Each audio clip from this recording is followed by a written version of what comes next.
नमस्कार दोस्तों, online class में आपका स्वागत है। आज डीएलएड सेकेंड सेमेस्टर का मैथ का ऑनलाइन फर्स्ट क्लास है, जिसमें आप लोगों का स्वागत है। सबसे पहले ये देखने के लिए हमारे चैनल ठाकुर डीएन शर्मा को यूट्यूब पर जाकर के सब्सक्राइब करिएगा, जिससे सारी वीडियो आपको डायरेक्ट मिल जाएंगे। अब सबसे पहला लेसन आपका है लॉसा और मोसा, लघुत्तम समापवर्तक और महत्तम समापवर्तक, एलसीएम और एचसीएफ। अब सबसे पहले एलसीएम और एचसीएफ निकालने के पहले हमें कुछ चीजों का जानना आवश्यक है। जैसे सम संख्या आप जानते हैं, यानी वह संख्या जो 2 से विभाजित हो जाती है उसे सम संख्या कहते हैं। जैसे 2, 4, 6, 8, 10 एंड सो ऑन एटसेट्रा। विषम संख्या वह संख्या जो 2 से विभाजित नहीं होती है उसे विषम संख्या कहते हैं। जैसे 1, 3, 5, 7, 9 एंड सो ऑन एटसेट्रा। तो सम और विषम संख्या क्लियर हो गया। अब मैं आपको बताऊंगा भाज्य संख्या और अभाज्य संख्या।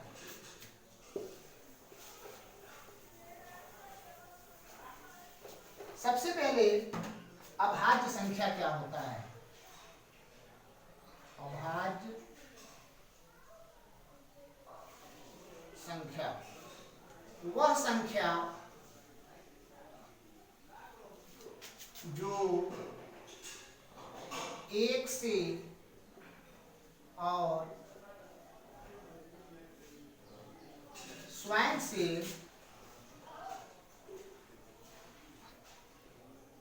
विभाजित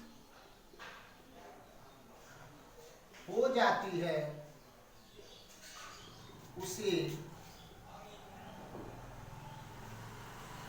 अभाज्य संख्या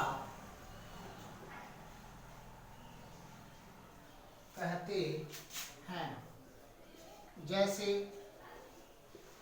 2, 3, 5, 7, 11, 13 एंड सो ऑन etc। अब देखिए 2, 3, 5, 7, 11, 13 ये सभी 1 से और स्वयं से कट सकता है। इसके अलावा किसी अन्य नंबर से नहीं कटेगा, इसलिए इसे अभाज्य संख्या कहते हैं। दूसरा है भाज्य संख्या।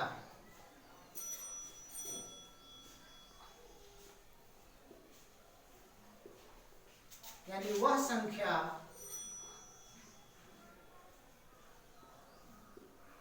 जो 1 और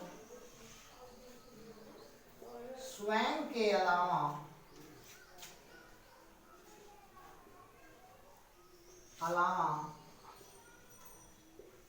दूसरे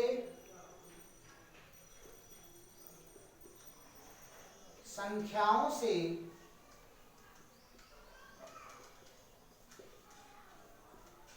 विभाजित हो जाती हैं उसे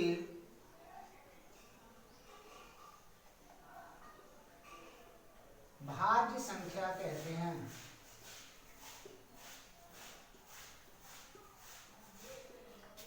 जैसे 4, 6, 8, 9 etc। अब देखिए 4, 6, 8, 9 ये सभी 1 से और स्वयं के अलावा अन्य नंबरों से भी विभाजित हो जाता है। जैसे एक चेक करके हम बताते हैं। 4 को देखिए, 2, 2 या 4, 1। 6 को देखिए, 3, 3, 1। यानी 4 आपका 1 से, 2 से और 4 से, 6 1 से, 2 से, 3 से और 6 से। यानी भाज्य संख्या उस संख्या को कहते हैं जो 1 और स्वयं के अलावा दूसरे नंबरों से भी कट जाता है, उसे हम भाज्य संख्या कहते हैं। और जो 1 और स्वयं से कटता है उसे अभाज्य संख्या कहते हैं। अब इसके बाद हम आपको कुछ और चीज अपवर्त्य और अपवर्तक के बारे में बता रहे हैं।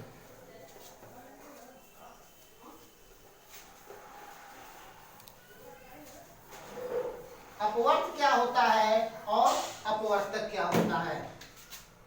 अपवर्त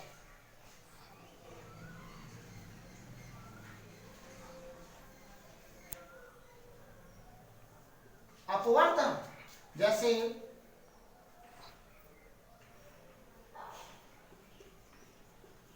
किसी संख्या का पहाड़ा भी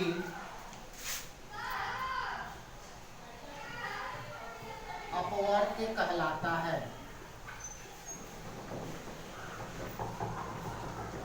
जैसे 3 का 3, 6, 9, 12, 15 एंड सो ऑन। 4 का 4, 8, 12, 16, 20 एंड सो ऑन। इसी प्रकार 5 का 5, 10, 15, 20, 25 एंड सो ऑन। इसको हम अपवर्त कहते हैं। 3 का अपवर्त 3, 6, 9, 12, 15, 4 का 4, 8, 12, 16, 20, 5 का 5, 10, 15, 20, 25। ये किसी संख्या का पहाड़ा ही अपवर्त कहलाता है। अब हम पढ़ेंगे अपवर्तक। अब हम क्या पढ़ेंगे? अपवर्तक। अपवर्तक किसी संख्या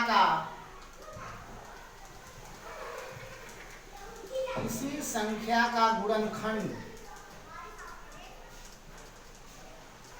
किसी संख्या का गुणनखंड ही अपवर्तक कहलाता है। जैसे 16 का मान लीजिए 2 से कट जाएगा 8, 2 से 4, 2 से 2, 2 से 1, यानी 16 का अपवर्तक होगा 1, 2, 4, 8, 16, यानी 16 1 से भी कट जाएगा। देखिए इसका गुणनखंड 1 भी होगा, 2 भी होगा, 2 2 जा 4 भी होगा, 8 भी होगा, 16 भी होगा। और एक दूसरा देख लीजिए 15 का, तो इसको हम अपवर्तक कहते हैं, यानी किसी संख्या का गुणनखंड ही अपवर्तक कहलाता है। चलिए एक आध एग्जाम्पल और हम देके आपको बताते हैं।